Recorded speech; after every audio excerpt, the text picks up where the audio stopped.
Good morning students.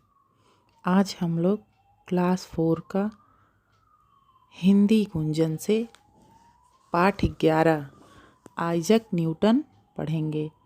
Newton एक वैज्ञानिक थे और उन्होंने बहुत सी चीज़ों की खोज की थी। आज हम न्यूटन के बारे में, उनके जीवन के बारे में और उनकी खोजों के बारे में पढ़ेंगे। तुम रोज यह अनुभव करते हो और देखते हो कि पृथ्वी प्रत्येक चीज को अपनी ओर खींचती है। न्यूटन ने सबसे पहले पृथ्वी की इस शक्ति का पता लगाया और उसे वैज्ञानिक आधार देकर गुरुत्वाकर्षण नाम दिया। उन्होंने प्रकाश की गति को नापा, नक्षत्रों की गति को समझी और गणित की गुत्थियां सुलझाईं। आज का विज्ञान उसी की खोजों पर खड़ा है। विज्ञान के अधिकतर नियम न्यूटन के ही बनाए हुए हैं। न्यूटन को जाने बिना विज्ञान की बातें अधूरी रह जाती हैं।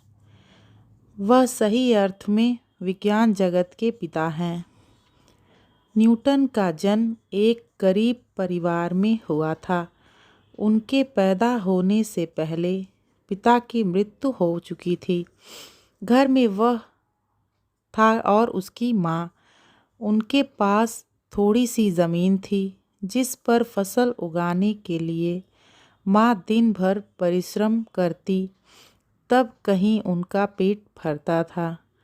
न्यूटन के भविष्य को ध्यान में रखते हुए माँ ने एक पादरी से पुनः विवाह कर लिया।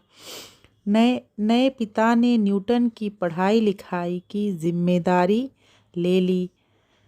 न्यूटन बाल्यावस्था से ही सीधा साधा था। वह शर्मीला था, कम बोलता था और शोर से घबराता था। खेल कूद में उसकी रुचि कम थी। हथौड़ी लेकर ठुक ठुक करना, मिट्टी के घर बनाना और उल्टी सीधी चीज़ें बनाना उसे भाता था। 6 साल की अवस्था में उसने स्कूल जाना प्रारंभ किया। वह पढ़ाई लिखाई में कमज़ोर था। इतिहास उसे याद नहीं होता था, लेकिन एक घटना से सब कुछ बदल दिया। कक्षा में पहले नंबर पर पास होने वाला बालक एक दिन न्यूटन से उलझ पड़ा। उस दिन से न्यूटन ने ठान लिया कि उसे पीछे नहीं रहना है। वह मन लगाकर पढ़ाई करने लगा और कक्षा में सदा प्रथम आने लगा। 10 साल की आयु में न्यूटन के पालक पिता का देहांत हो गया। उस पर मुसीबतों का पहाड़ टूट पड़ा। माँ फिर से खेतों में काम करने लगी।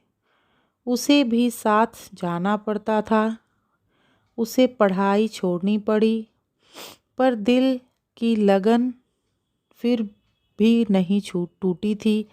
सप्ताह में एक दिन उसे काम से शहर जाना पड़ता था।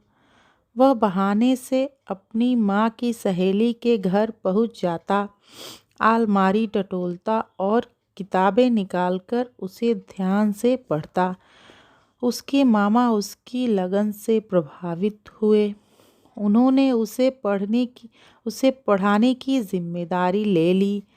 खेतों का काम बंद करवा दिया। इस तरह न्यूटन घर पर ही पढ़ने लगा। 1 साल पश्चात उसे दोबारा स्कूल भेजा गया। 12 साल की आयु में न्यूटन ने एक हवाई चक्की बनाई, फिर एक घड़ी बनाई जो पानी से चलती थी। इस यंत्र में पानी एक बर्तन से दूसरे में गिरता था। इससे सुइयां घूमने लगती थीं। वह घड़ी बिल्कुल ठीक समय देती थी। एक दिन न्यूटन ने अजीब तरह की एक पतंग बनाई। कुछ कंदील बनाकर उसमें रोशनी जला दी और उसे पतंग से बांधकर उड़ाया। इस तरह सारे शहर में न्यूटन की धूम मच गई। वह इसी तरह की जोड़ तोड़ करता रहता था। जिस काम में लग जाता उसे पूरा करके ही छोड़ता। उसकी बचपन की यह आदत बहुत काम आई। इसके बल पर न्यूटन ने बड़ी बड़ी खोजें की, गणित की कई शाखाएं निकाली, विज्ञान की पेचीदा बातों को स्पष्ट किया और उनको गणित के सिद्धांतों से सिद्ध किया। न्यूटन का नाम विज्ञान जगत में सदा अमर रहेगा। अब पाठ यहीं समाप्त होता है।